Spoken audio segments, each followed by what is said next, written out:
Ново телевизиско интервју на Република Телевизија. Со мене во студиото ја имам честа да биде Зоран Џорлев, првиот човек на националната установа Танец, ансамблот за народни игри и песни на Македонија. Добар ден, добре дојдовте повторно во Телевизија Република. Често сте гостин тука, но не случајно. Токму така, уште подобро ве најдов. Секој пат сум расположен кога треба нешто убаво конструктивно да се каже и да се пофалиме дека сме направиле нешто убаво, она што останува за пример за останатите како се до тоа треба да го прават, посебно кога е во прашање младата генерација. Ансамблот Танец како национална установа во, би рекол, последните неколку години успеа да се издигне и да си го врати оној заслужен левел, зашто и всушност е основана пред 60-на, 70-на години, да не биде веќе на исто рамниште како што беше со културно-уметничките друштва, туку навистина да биде еден репрезент, една душа на Македонија, символ на културата и уметноста, која што е и своевиден амбасадор на богатата македонска традиција и дома и надвор. Разликата е во тоа што во последниот период многу повеќе сте посветени на активностите дома во Македонија. Токму така. Јас постојано велам, Танец официјално 65 години прослави минатата година. Имено претходно имаше небулози од кога, како почнали така натаму. Имено тоа го има во нашата монографија, која е достапна за сите читатели во Македонија и надвор од Македонија, и ја има и во продажба монографијата. Така да, од 49-та година, кога Танец е прогласен за ансамбл, државен ансамбл на народни песни на Република Македонија, па до ден денешен себе се трудиме да го оправдаме сето тоа што Танец го прави. И сум посветен максимално на сето тоа, бидејќи не е играчка, не е во прашање да кажеме некој мало ансамбличе или нешто, во прашање се 6,5 децении, нешто што обстојувало и не смееме да се играме со тоа. Јас постојано тоа го велам. Најлошо е кога се играме со традицијата, со нешто кое ни е оставено во аманет, а ние сето тоа треба да го уништиме. Тоа е најголемата трагедија која треба посебно младите генерации да ги научиме, да им кажеме дека тоа е најсветото нешто што не одржува, нешто што е наше битие, нешто што сме ние, нели? Танец е своевидна подвижна енциклопедија на македонската култура. Тука е традицијата, тука се уникатните носии, тука е македонскиот јазик, тука се диалектите, тука е мелосот, тука е ритмот македонски. Како успеате сето тоа да го сочувате? Колкава е таа машинерија наречена ансамбл Танец? Машинеријата е голема, ако зборуваме бројчано. Моментално се 88 вработени. Мора да се пофалиме со една бројка, бидејќи таа бројка 2011 беше 50% помала. Значи сега се околу 35, негде 6 луѓе точно да не излажам, вработени. Значи ансамблот за 50% скоро е зголемен и сме горди на тоа. Меѓутоа не е само ој сегмент, да кажеме, што го спомнав денеска. Збориме за машинерија која е наназад 65 години сето тоа го прави. Значи тука се кореографии, пеачи, текстописци, играчи, уметници, пеачи и музичари и така натаму. Ние гледавме еден мал дел и пак ја спомнам во таа монографија ретроспектива да направиме кој голем дел од тие легенди остави и голема трага, како што еден, не знам, Ѓорги Димчевски, кој што од долги години го водеше оркестарот на ансамблот Танец. Тука има плејада пеачи кој тука излего еден одличен тапанџија и одличен вокал, како што е Александар Сариевски, тука е Јонче Христовски и ред други, сега да не испуштам некој навистина, кој што од кореографија од еден Коларовски, Дојчин Матевски и така натаму. Тоа се луѓе кои што се за пример како треба понатаму да ја тераме. Ние само ја тераме работата кои што они ја започнале. Значи ние правиме и нови кореографии. Јас постојано тоа го спомнувам дека мораме да го пратиме и брендот на новото време, нели? Младите генерации се навикнати традицијата да ја сакаат, да ја гледат. Меѓутоа, ако им оставиме 15-20 минути да на сцена гледат некој обред, традицијски така натаму, тоа станува можеби малку досадно. Сега да не бидам груб, може некој ќе ме искритикува за ова, меѓутоа јас сум ги прашал помладите генерации, сум правил муабе, затоа и ова го правам, да малку внесеме динамика во новите кореографии. И од постарите кореографии, кои што исто така не велам дека нема динамика, да извадиме оној да best of, што би се рекло нели во модерен нели оној јазик најдоброто од, и го вадиме и сето тоа го ставаме на сцената. Освен што го ставате на сцената, го ставате и го пакувате во вашите архиви, а потоа и го нудите нели на народот да го чува во своите архиви. Вадите свои DVD изданија, свои CD музички изданија, и тоа сепак е нешто од оно што се вели новина во работењето на нели традицијата, ако гледаме од 65-6 години работи постоење на.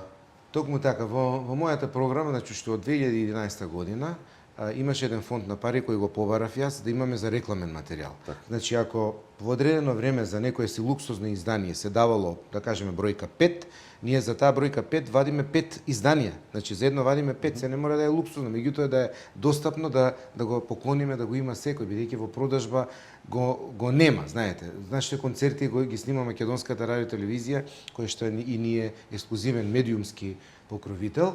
И нормално е сега. Знаете, процедура треба да се продава, да се издаваат. Ние направивме едно издание со соработка со Юготон Рекордс, кој што се продава за да може да го купат нели оние од надвор кои доаѓаат, меѓутоа тие изданија кои што ние ги имаме, секој кој што доаѓа кај нас да го посети Танец и нашите простори, добива од тие изданија, затоа што имаме и професионална камера која што ја добивме како донација од владата на Република Македонија. Ги снимаме и нашите концерти за нашите архиви и дел од тие снимки, заедно со снимките од Македонската радиотелевизија, ги ставаме упоредо, ги монтираме и ги пласираме како репрезентативен материјал. Тоа е една многу убава новина, јас мислам дека голем дел од тие снимки се најдои на YouTube каналите, кои што постоја некој ќе се вели, леле, го има таа снимка таму. Ако нека има, тоа е семе кое што треба да го посееме, нека ги гледаат сите. Не може лошо не може да има ништо од тоа што ќе продаде, ќе сними, што ќе добие од сето тоа, нели? Ги спомнав уникатните носии. Може ли малку околу носиите што ги поседувате во Танец, нели, за секој оро, за секој настап од посебен регион кога се представува, ги имате носиите, како се снаоѓате со нив?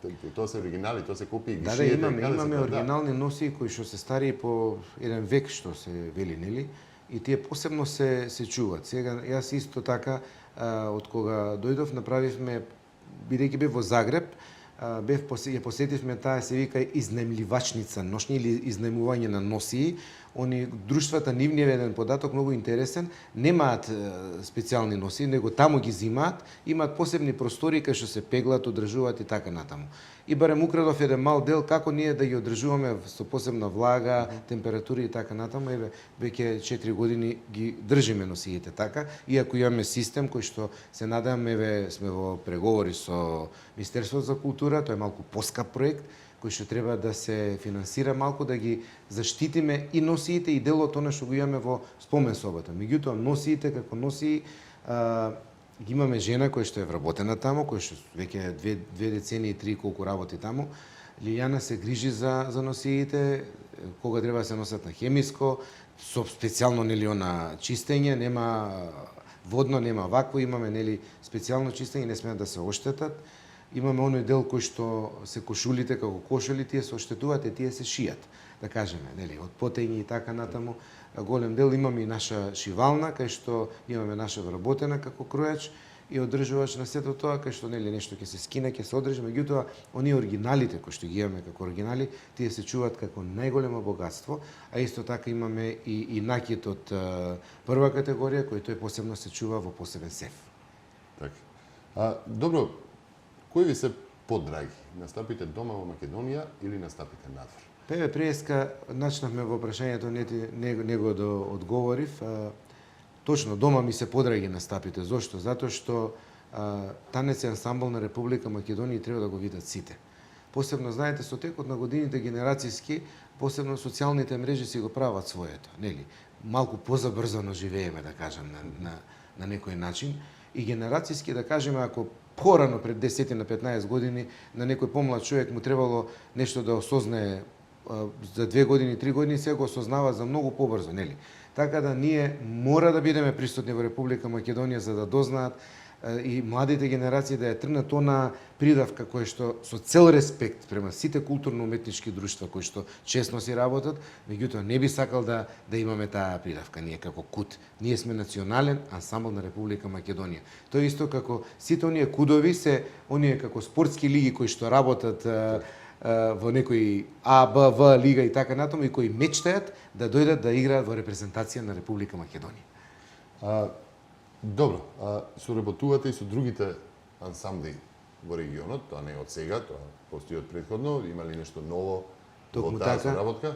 Токму така, јас малку повеќе ги и зачестив тие соработки во регионот, затоа што луѓето ни се блиско. Како па таму сте прифатени? Дали на концертите доаѓаат само оние што се, да речеме, македонци во регионот или доаѓаат и се интересираат и луѓето што се, нели, од Србија, од Хрватска, сите други народи и народности? Баш напротив, да кажеме, јас наметнав еден подруг начин на работа, каде што сакам танец да го представиме надвор пред санската публика. Значи, не да видат дека танец е така, дошле некои изиграле, нешто и така. Натаму, знаете, обично кога одат културно-уметничките друштва, имаат кратки настапи. Имаме настапи од по 90 минути, да кажем, некојаш и повеќе, со бисови и така натаму. И странците се воодушевени, што е ова сега прв пат, гледај, во Рига, кога бевме, кај што за прв пат стапнува фолклорот наш. Посебно е во регионот, ќе кажам дека танец важеше и во СФРЈ, за покрај Коло, Ладо, Коло е од Србија, националниот ансамбл, Ладо е од Хрватска и македонскиот, нели, наш танец, беа трите ансамбли кои беа единствени национални ансамбли во СФРЈ Југославија. Меѓутоа, секаде кај што танец ќе се појавеше, ваеше она немој ни да играш, ни да пееш, ни да свириш. Затоа што, не знам, има посебна магија. До ден денес се сето тоа. Ние ги почитуваме и нив, меѓутоа, кога ќе одиме таму, и самите луѓе кои што ете на социјалните мрежи не пратат, викат, да, и Коло, Ладо, меѓутоа, танец е танец. Еве и со бугарите сега воспоставивме контакт, имавме заеднички концерти со нив пред 2 години во Софија, со тоа е Филип Кутев, националниот ансамбл. Ние сега ги поканивме да бидат директорката наши гости на нашиот концерт на 24 декември завршниот, кој што ќе го имаме новогодишен. Така да и Коло ги поканевме, и Ладо, се надевам дека ќе дојдат без разлика, сега не знам, нели, католички Божик, тогаш баш паѓа, меѓутоа соработуваме со Македонска опера и балет, ние немаме собствена сала, меѓутоа имаме одлична соработка и со Македонскиот народен театар и со Македонска опера и балет, така да се надам дека ќе дојдат тука, ама претходно да спомнам дека на 3 декември Коло има нов директор, меѓутоа тоа не значи дека соработката мора да се прекине и ќе чекаме, ај сега да видиме кој е. Не, јас веднаш сакав и бев таму на веќе 2 пати одам во Белград, директорот беше тука еднаш, така да еве се договоривме на 3 декември во салата на Дом на синдикати, ќе имаме заеднички концерт повторно, танец и Коло ќе бидат, ќе играат, ќе пеат заедно на сцена. Ја спомнавте Бугарија, спомнавте Хрватска, спомнавте Србија. Имате ли какви се посетите во соседна Грција? Особено ако земеме предвид дека вие сте, пак ќе речам, душата на Македонија, символ на македонската култура и уметност, знаејќи го спорот помеѓу Македонија и Грција, односно наметнатиот спор од Грција кон нас, нивното прашање кон македонското малцинство во Грција, какви се односите со... Имате ли настапи и како сте примени таму? Ја во Грција не бев отишол многу одамна. Значи, свирев за независноста за 8 септември 2 години поред. Господин Љупчо Арсовски не викна заедно со мојот колега Беџо. Свиревме на одбележување на Денот на независноста на Република Македонија. Години помина не бев отишол во Грција. Не знам зошто, ама знам зошто. Затоа што не сакам, нели, да бидам тоа што некој ми кажа дека не сум тоа што сум. Имено не, ќе ви кажам и за оваа година, минатата година морам да ја спомнам. Значи, отидов за прв пат, танец бил претходно, не знам пред колку години, значи после 4-5 години 6 пауза, повторно во Егејскиот дел. Бевме во Цар Мариново, 40-50 километри до Солун. И бев со страф малку, искрено да ви кажам, затоа што со пратња недочекане однесоа и така натаму. Меѓутоа, тоа вечерта што го видов, луѓе кои што дојдоа да ми пружат рака, бидејќи голем дел од младите кои што, ја мислев дека тие се деца наши македончиња, дојдоа македонски ми зборат, деца по 13, 14, 15 години, и господин Џорлев, вака и така да се сликаме, да видиме, ви ги пратиме емисиите на YouTube, ја ги гледам, деца, од кај сте вие? Од туека сме, тука, ми кажуваат ваму таму. Вие македонски зборувате? Да. Кога се распеа песни македонски кои што јас во Македонија не сум ги слушнал со години. Значи зборуваме за млада генерација една. Еве кога зборувам се уште сежам. Јас месец дена бев по таква една пресија, зар е можно да не сонувам, да не бев негде у некој матрикс влезен. Меѓутоа не, тоа беше вистината. Истото се случи и оваа година, бевме па во Нерет. Значи имавме концерт, концертот беше на стадион тамо под селото Нерет. Дојдоа многу македонци, дојдоа наши македонци кои живеат во Канада, не знам, во Австралија и така натаму, меѓутоа и голем дел од населението кои живеат низ цела она Егејска Македонија, како што ние си ја милуваме, си ја викаме.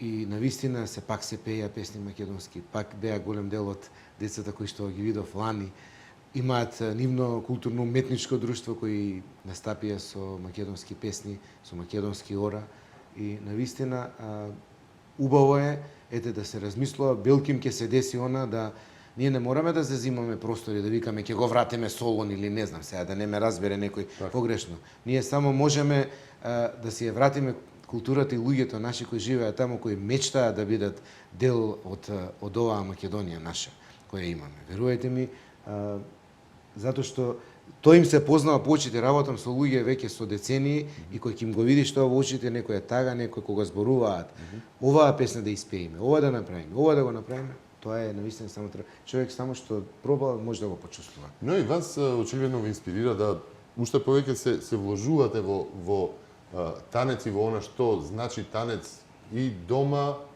и по малите места низ Македонија, но и надвор еве каде што живеат македонци.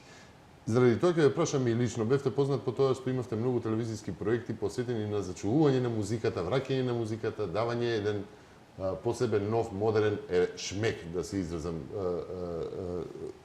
што би се рекло со жанровски поинаку. Новес нема еден. Има ли тука нешто? Ќе ве видиме ли повторно на телевизиите? Да, сега се враќаме. Танец беше, некој ќе каже, леле, каква не е тоа функција, голема одговорност. Така. Бидејќи јас не земав за да имам некаква функција, јас имам функцијата како Зоран Џорлев, нели? Кој како другачие го гледа тоа, јас немам проблем со себе, имам проблем да решам некои работи кои што не засегаат сите нас, нели? Кога е во прашање македонската народна песна. Зошто го велам тоа? Затоа што јас растев со еден човек, борец, кој што цел живот се посвети на македонската народна музика и песна, Наско Џорлев, мојот татко, и многу ми беше криво кога започна да го работам овој проект и он беше голем оптимиста. И кога ќе направеше нешто, меѓутоа не го фати ова по убавото време, да кажам. Кој што сака не каже, меѓутоа е по убавото време затоа што не смееше се пеат македонски песни или патриотско да запееше нешто на страна или постојано ќе беше оквалификуван како ваков, таков или онаков, нели? Во секој случај, меѓутоа кога го започнав и зајди проектот и па и тогаш имаше многу скептици, кој ќе го гледа ова, што е и така натаму, меѓутоа јас работејќи со татко ми дома, работејќи со децени наназад со македонската музика, па и еден куп фестивали во Народниот оркестар, 18 години бев на македонската радио телевизија како хонорарец. Така да знам што е суштината и што фалеше да се направи сето ова. Меѓутоа ме снема затоа што танец, пак ќе кажам, беше голема одговорност. Кога се растури оркестрите во македонската телевизија, танец остана како единствен, како да кажеме, се изразиме странски последен мохиканец да ги спасува боите на фолклорот. Така да јас ми беше предизвик да го направам тоа и се радувам што овие 4 години не ги изгубив, лично зборам. Јас мојата кариера и моите работи, па еве и проектите кои ги имав приватни, ги ставив на страна за да можам да направам нешто повеќе, да се дигне рейтингот на танец што повеќе и повеќе. Сега веќе можам помирно да дишам и да се нафатам и конкурирав, имам нов телевизиски проект кој ќе оди на македонската телевизија, набрзо јас се надам дека исто ќе биде многу интересен, затоа што сите се бориме со зборови против нели шундот или турбофолкот или сето она што ни се случува околу нас, меѓутоа сите тие си влегоа затоа што вратите на нас не се отворени. Просторот ни е пуштен, немаме што да правиме, сега ние полека треба да си го враќаме просторот со такви проекти. А мислам дека никој не ни брани да сето тоа го правиме. Особено за шундот и турбофолкот сакав како последно прашање да ве прашам вашиот став, вашето мислење, вашето гледање кон она што се вели враќање на традиционалниот мелос во современите песни, зашто се повеќе сме сведоци дека поп пејачи, рок пејачи во Македонија популарни почна да вадат изданија кои што го надминуваат и рокот, и попот, но и шундот, и турбофолкот, влегувајќи во тие води емотивно познати на секој македонец, влегувајќи во фолклорот и во традицијата. Јас постојано велам дека И тоа успешно се продава, значи на пазарот успешно поминува. има две работи кои што пак ја основно мојот татко ме научи. Велеше, ако сам не се почитува, синко, никој нема да те почитува. И сами ако не си го почитуваме она што го имаме, па што очекуваме да други да ни го почитуваат, нели? Значи ние треба да се бориме да го почитуваме, да научиме сите она што е наше. Зато излегуваат, нели, од површина вадиме еден куп песни кои што оваа песна била од Валандова, како што велеа, еве, да не одиме подалеку, мајка на Марика од Тоше. Сепак има некои работи кои што самите мора да се избориме. Да кажеме, да, не да зборуваме, не со зборови, со дела, да покажеме. Кога самите ќе почнеме, јас имам случаи кои што одредени луѓе ми зборуваат, нели, види ова што се случува, види ова што се прави, а истовремено го прави и тој и тоа. Дали ме сваќате? Значи, веќе ако се бориме против нешто, ако јас ја сакам македонската музика, јас ја слушам македонската музика. И ја практикувам да ја работам и ја пласирам и така натаму. Треба малку повеќе да поработиме на тоа, свеста да ја зголемиме. Посебно кај младите генерации. Да не чекаме некој друг да ни ја заврши работата. Затоа што нас ни е дадено, имаме простор тоа да го правиме. Да не велиме дека сега да не ме свати некој пак погрешно, усвари ми е гајле, некој постојано некој ме сваќа погрешно, дека е криво ние министерството или не знам или тој или тој. И постојано чекаме некој друг да ни ја реши работата. Так. Сами мораме да си ја решиме. Да не откриваме многу дали во таа насока и овој нов проект што ќе се емитува на македонската телевизија за зачувување на традицијата и младите? Токму тоа, ништо друго, не може да биде ништо. Добро, нека биде, да се задржиме само на тоа, ќе почекаме проектот да се појави, за да може после тоа да зборуваме. Така, Џорлев, најава некоја во Македонија дополнителна за отпуснак, планови со танец? Па имаме, ево, она што ви го спомнав, концертот кој што ќе го имаме заеднички на 3 декември со ансамблот Колово, Дом на синдикати во Белград. Така. Имаме во Скопје, традиционално веќе настапуваме неколку години на есенските музички свечености во организација на Дирекција за култура на град Скопје, нели, Скопско лето, како што ги знаеме. На 20 ноември имаме вокално-инструментален концерт, значи почнав да практикувам да правиме вокално-инструментални концерти. После тоа се спремаме за оној нашиот завршен концерт кој што ќе го кажав, нели, 24 декември. Меѓутоа имаме и други работи кои што се планирани. Сакам да ќе имаме промоција на Незаборав 3 и 4. Знаете дека правевме дигитализација на оние стари снимки вадени од плочи, ќе ги извадиме ете уште две DVD, две CD-ња со аудио убави снимки кои што јас постојано ги пасирам да ги слушаме, што повеќе нели да се слушаат, така да се надевам дека сите снимки ги издигитализираме кои Танец ги извадил како аудио снимки, па ќе извадиме Незаборав 5, 6, 7, 8 и така натаму, додека не ги исцрпиме сите овакво песни. Па ќе правиме нешто ново. Да сме живи и здрави, бидејќи имаме што да понудиме, имаме и пејачка група, солисти, оркестарот ни е веќе од 19 луѓе, имаме и чалгиски, имаме изворни инструменти, народни инструменти и така натаму. Секогаш ми е драго кога сте гостин со мене во студиото, во ова студио на телевизија Република. Ќе бидете повторно гостин, повторно ќе ве викаме со новите проекти, со новите изданија кои што ќе излезат од ансамблот Танец. Тоа беше кусо интервју со Зоран Џорлев околу новините и секако работата на ансамблот Танец и неговото значење за зачувување на македонското културно наследство. Следете ни натаму на телевизија Република со нови информации и со нови гости и интервјуа.